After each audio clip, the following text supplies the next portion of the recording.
వాణ్ణి నీకు దూరం నుంచి కాదు బాగా దగ్గర నుంచే చూపిస్తాను. ఎప్పుడో తెలుసా వాడి పుట్టినరోజున నా కోసం తప్పకుండా రావాలి.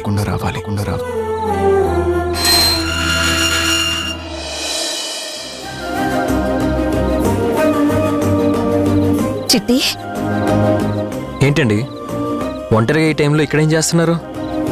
కొన్ని విషయాలు తెలుసుకుని మురిసిపోతున్నాను. అంత మురిసిపోయే విషయం ఏంటండి? ఇన్నాళ్లకు నా కలలు నిజమవ్వబోతున్నాయి. అంటే మీ అబ్బాయిని కలిసారా? కలవలేదు, కానీ కలవబోతున్నాను. వావ్, చాలా ఆనందించదగ్గ విషయమే. అవును, ఎవరి ద్వారా మీ అబ్బాయి విషయం మీకు తెలిసింది? ఎప్పుడు కలవబోతున్నారు? వాడి గురించి వాళ్ళ నాన్నే నాకు చెప్పారు. కాకపోతే కలవడానికి, కలిసి మాట్లాడడానికి ఓ చిన్న మెలికుంది చిట్టి. మెలికేంటండి? తప్పు అనుకోకపోతే వాణ్ణి నాకు దూరం చేయనని నాకు మాటివ్వు.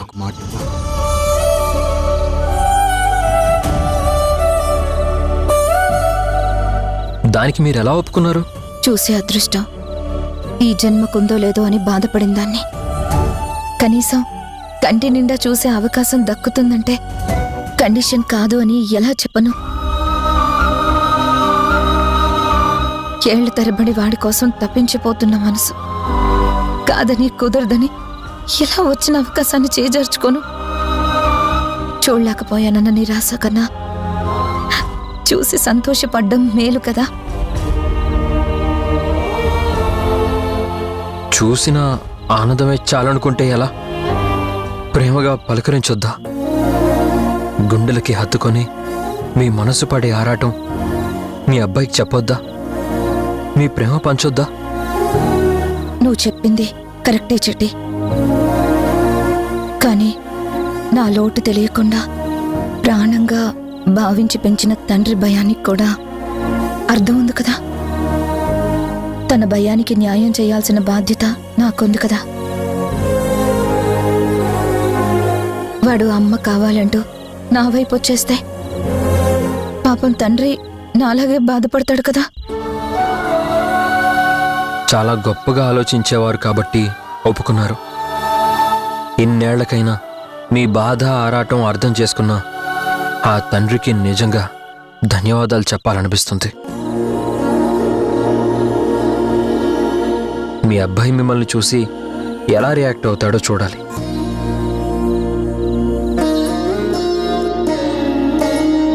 నాకు పెట్టిన కండిషనే వాడికి తను పెట్టుంటాడని నాకు అనిపిస్తుంది. ఎందుకు పెట్టరు? ఖచ్చితంగా పెడతారు. మౌనంగానే మీ భావాలను చూస్తూ పంచుకోవాలి, కానీ మనసు విప్పి మాట్లాడుకునే అవకాశం ఉండదు. మమకారాలు మాత్రమే తొంగి చూస్తాయి, మాటలు కరువైపోతాయి. అమ్మగా పరిచయం చేసినా బాగుండేది. పరిచయం చేస్తే అమ్మ అని పిలవగానే బిడ్డ ఆగుతాడా? పరిగెత్తుకుంటూ వచ్చి నా గుండెల మీద వాలిపోడా? ఇన్నేళ్ళు అక్కడ ఒదిగిన ప్రాణి ఇప్పుడు నన్ను అత్తుకుపోతే ఆ తండ్రి హృదయం కూడా చలించిపోతుంది కదా. వాడి కోసం తప్పించిపోతుంది కదా.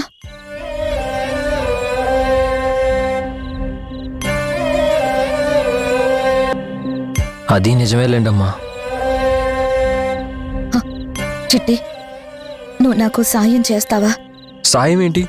మీ బిడ్డగా ఆర్డర్ వేయండి, ఎంత కష్టమైన పనైనా చేసేస్తాను. ఏం చేయాలో చెప్పండి. వేల అక్షరాలు, కోటి పుస్తకాలు, చెప్పలేని ప్రేమ అమ్మే కదా. అంతం లేని సొంతం, పంతం లేని బంధం, స్వార్థం లేని రూపం అమ్మే కదా. ఎంత నిండుగా నీడనిచ్చిన ఎండ తప్ప 2 రోజుల్లో వాడి పుట్టినరోజు. ఇది వాడికి అందించాలి. నేను వాడిని చూసేలోపు ఈ గిఫ్ట్ వాడి మెడలో ఉండాలి. ఆ పని నీ వల్లే అవుతుందని నా నమ్మకం. చెప్పలేని ప్రేమ అమ్మే కదా. అంతం లేని సొంతం పంతం లేని బంధం స్వార్థం లేని రూపం అమ్మే కదా.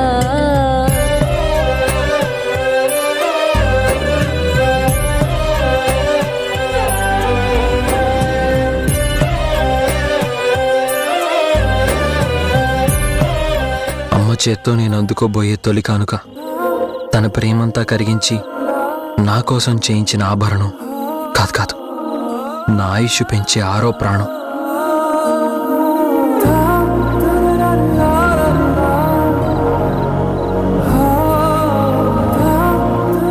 ఏ అంటే అమ్మానే కదా. అవును, అమ్మ. అమ్మ ఆశ, అమ్మ ఆనందం, అమ్మ ఆలోచన, అమ్మ అభిమానం, అమ్మ అపేక్ష అన్నీ అన్నీ ఒక ఆ అక్షరంలోనే ఉన్నాయి కదా.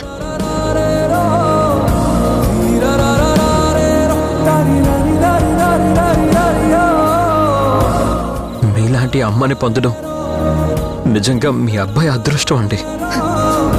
అదృష్టమో దగ్గర కాలేని దురదృష్టమో. ఈ చైన్ వేసుకుంటే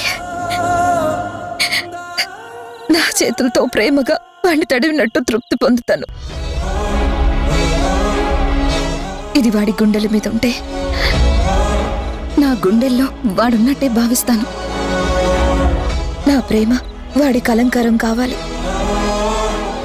ఎలా అయినా ఇది వాడికి చేరాలి. నువ్వే చేర్చాలి చిట్టి.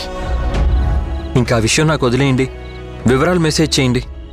మిగతా విషయాలని నేను చూసుకుంటాను. చాలా థ్యాంక్స్ చిట్టి. థ్యాంక్స్ చెప్పి దూరం చేయకండి.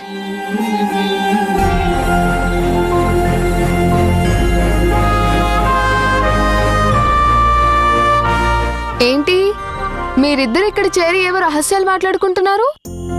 మా మధ్య రహస్యాలే ఉంటాయే. మరి మీరు ఇంట్లోకి రాకుండా ఇక్కడేం చేస్తున్నారు? నేను వస్తూనే వారు ఇక్కడ ఉండడం చూసి వచ్చాను.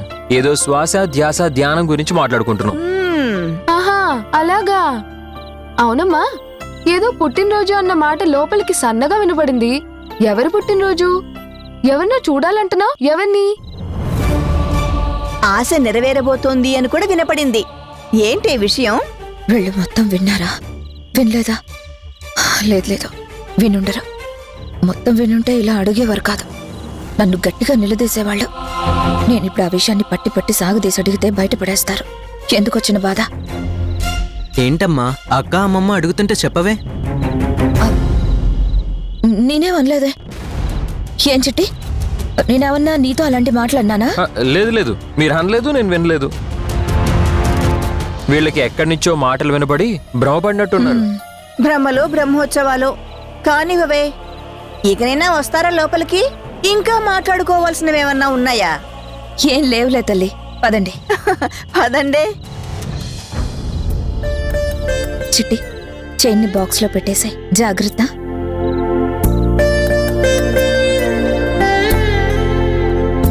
పద.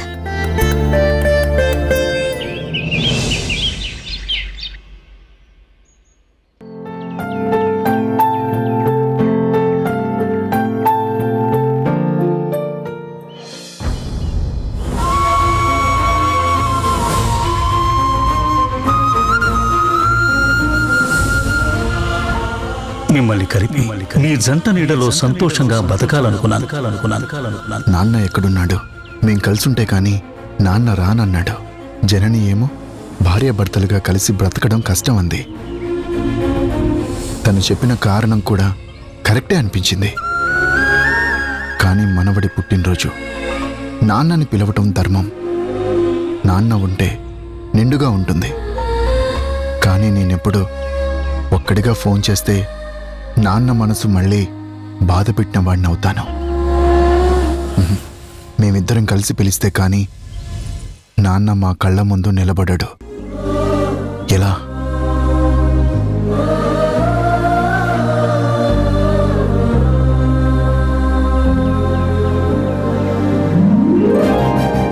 నాకు వాణ్ణి పరిచయం చేయడం, మాట్లాడే అవకాశం లేదు. కేవలం చూసి మాత్రమే తృప్తి పడాలి.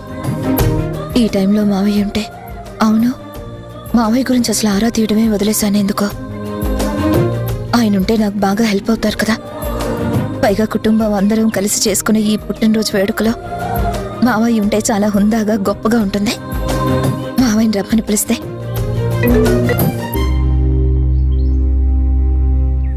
మావయ్య నీతో ఏమైనా మాట్లాడారా? ఏ నీతో మాట్లాడా? ఆహా, లేదు. నాకివాళ నాన్న గుర్తొచ్చారు. నాన్నతో మాట్లాడదాం అనుకున్నాను, కానీ జనని ఎక్కడ అంటే నా దగ్గర సమాధానం లేదు. నేను మౌనంగా ఉంటే నాన్న బాధపడతారు కదా, అందుకే నేను ఫోన్ చేయలేదు. సేమ్, నేను కూడా అలాగే ఆలోచించాను. మనం విడివిడిగా మాట్లాడితే ఆయనకు నచ్చదు. ఇద్దరం కలిసి మాట్లాడదామా? నువ్విక్కడికి వస్తావా? నన్ను అక్కడికి రమ్మంటావా? అవసరం లేదు, కాన్ఫరెన్స్ కలుపుతాను. నువ్వు అలాగే లైన్లో ఉండు.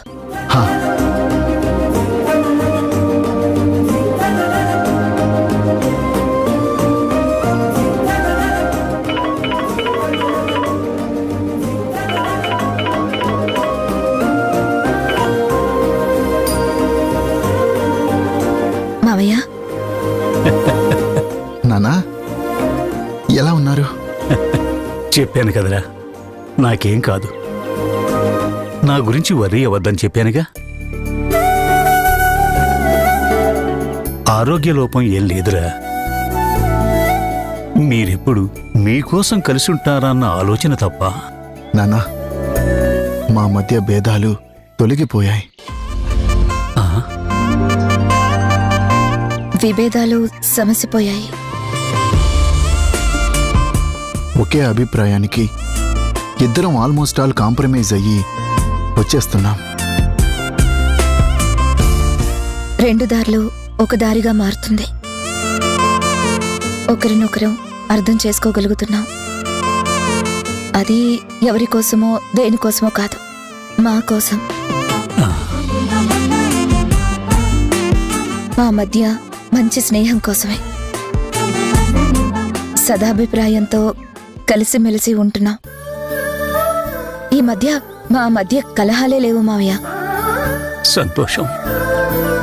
మీ మాటలు వింటుంటే నా మనసు పులకరించిపోతుందమ్మా. ఎన్నేళ్లకి మీ మధ్య పరస్పర అవగాహన కుదిరింది. కలిసి నడుస్తున్నాం, ఒకే దారిలోకి వస్తున్నామన్న మాట ఎక్కడో గొప్ప తృప్తి కలిగిస్తుందమ్మా. ఆనంద భాష్పాలు ఆగటం లేదు. నీ మాటలు నిజమేనా అమ్మా, లేదా నా కోసం అంటున్న మాటలా? చచ్చా, మీతో అబద్ధం ఎందుకు ఆడతావు మావయ్య?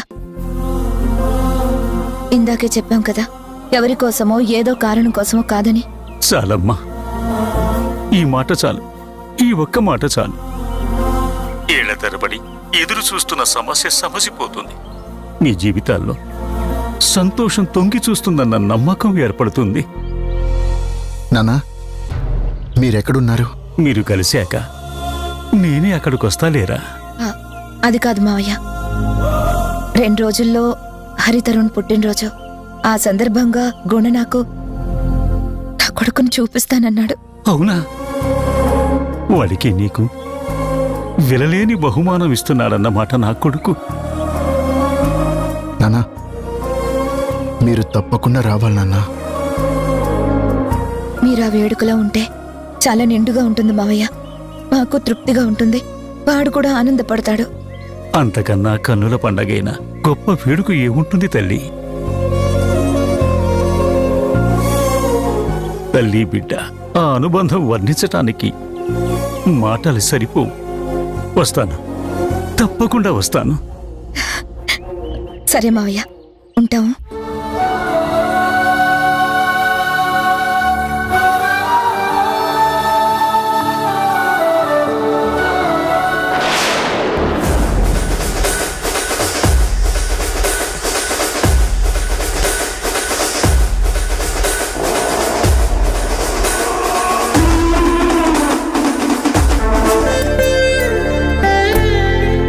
భగవంతుడా, ఇన్నేళ్లకు వాళ్లకు దారి చూపిస్తున్నావా? చూపు మసకబడేలోపు, శ్వాస దూరం అవ్వకముందు గొప్ప ఆనందాన్ని నాకు కలిగిస్తున్నావు. జగన్నాటక సూత్రధారివయ్యా, ఏదైనా చేయగలవు. అది నా మనవడి పుట్టినరోజు కాదు, సీతారామ పట్టాభిషేకంగా మారాలి.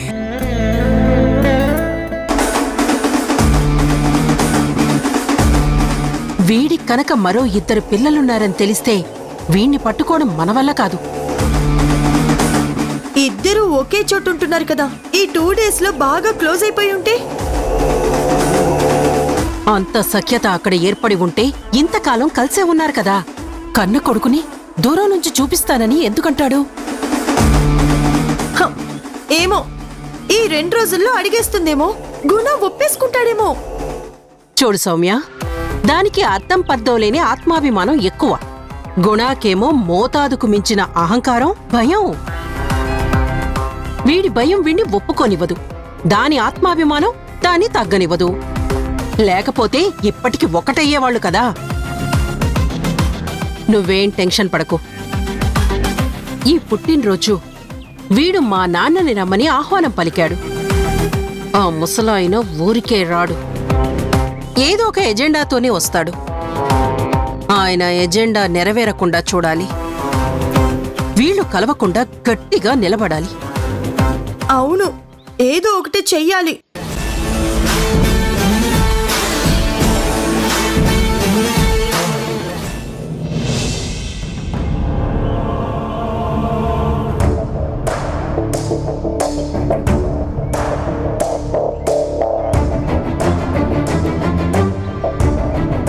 వాడు పరిచయం చేయను అన్న కండిషన్ పెట్టకపోతే ఆ సీన్ అద్భుతంగా ఉండేది కదరా. నా కొడుకు తరుణ్ అని తెలియగానే మీ అమ్మ ఫీలింగ్ ఎలా ఉండేదంటావు? అలా నన్ను గుండెలకి హత్తుకొని ఏడ్చేసేది అంకుల్. అంత ఈజీగా గెస్ట్ చేయకురా, ఒక్కోసారి అమ్మ మూడ్ రివర్స్ అయినా అవుద్ది.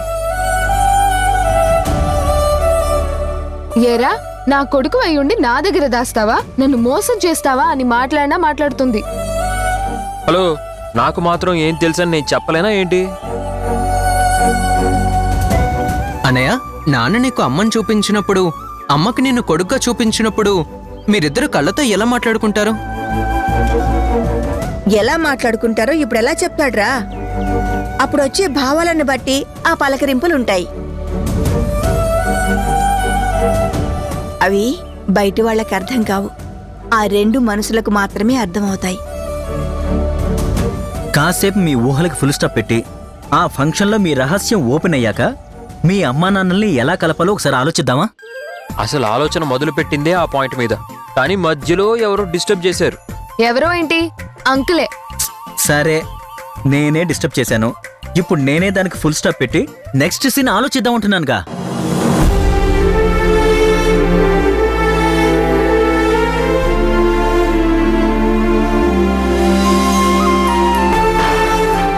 అంకుల్, ఇలాంటి క్లిష్ట తరుణంలో తాతయ్య ఉంటే బెటర్ అని నా అభిప్రాయం. అబ్బా, ఏం టైమింగ్ రా, కరెక్ట్ టైంకి భలే గుర్తు చేశావు. Uncle is the best. అందరి భయాలకి ఫుల్ స్టాప్ పెట్టేస్తాడు, ఎవరేంటో అందరికీ వివరంగా చెప్పేస్తాడు.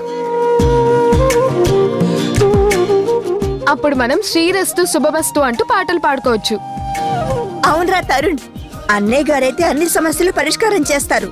అర్జెంటుగా అన్నయ్య గారికి ఫోన్ చేయండి, పుట్టినరోజుకి తప్పకుండా రావాలని పిలిచేయండి.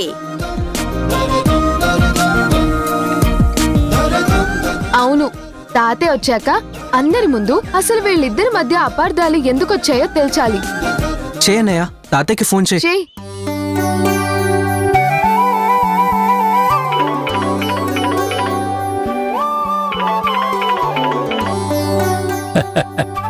హలో మనోడా, ఎలా ఉన్నావు? బాగున్నాను తాతయ్య, మీరు బాగున్నారా? నాకేంరా, నేను బ్రహ్మాండంగా ఉన్నాను. తాతయ్య, 2 రోజులు నా పుట్టినరోజు. అవునవును, నాకు ఆహ్వానం కూడా అందింది. ఆహ్వానమా? ఎవరు పంపించారు తాతయ్య? ఎవరు పంపించడం ఏంటి, మీ అమ్మా నాన్నే స్వయంగా ఇద్దరూ కలిసి ఫోన్ చేసి మరీ పిలిచారు. నువ్వు తప్పకుండా రావాలి తాతయ్య. నాన్న అమ్మకి నన్ను చూపిస్తానన్నాడు, నాకు అమ్మని చూపిస్తానన్నాడు. అమ్మా నాన్నల మధ్య కాస్త ఫ్రెండ్లీ వాతావరణం వచ్చింది. కాంప్రమైజేషన్, అడ్జస్ట్మెంట్ కనిపిస్తూ ఉంది. ఓ అలాగా, అయితే ఇదే బెస్ట్ టైం అన్నమాట. కరెక్ట్గా చెప్పారు uncle. This is the best time. మీరు రావాలి. అపార్థాలు అభ్యంతరాలు అన్నీ తొలగించేయాలి. అందరినీ ఒకటి చేయాలి. తప్పకుండా నాన్న. అలాగేనమ్మా, మీరు మీ పనులలో ఉండండి, నేను నా పనులలో ఉంటాను.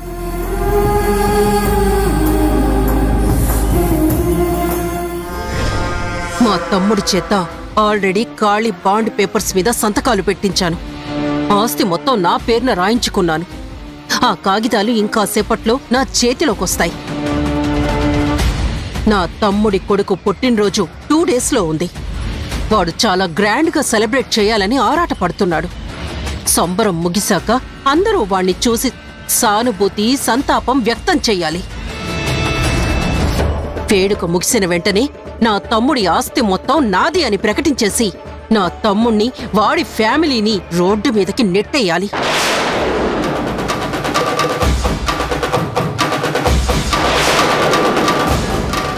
ఒప్పుడు కాని ఇన్నేళ్ల నా శ్రమకి పూర్తి ఫలితం అందినట్టు కాదు. వాడి కుటుంబం రోడ్డున పడి అడుక్కు తినేలా చెయ్యకపోతే నా పేరుకి సార్థకత లేదు. చెప్తా, ఆస్తి మొత్తం నాదైపోయిన తర్వాత అప్పుడు తెలుస్తుంది ఈ అక్క పవర్ ఏంటో.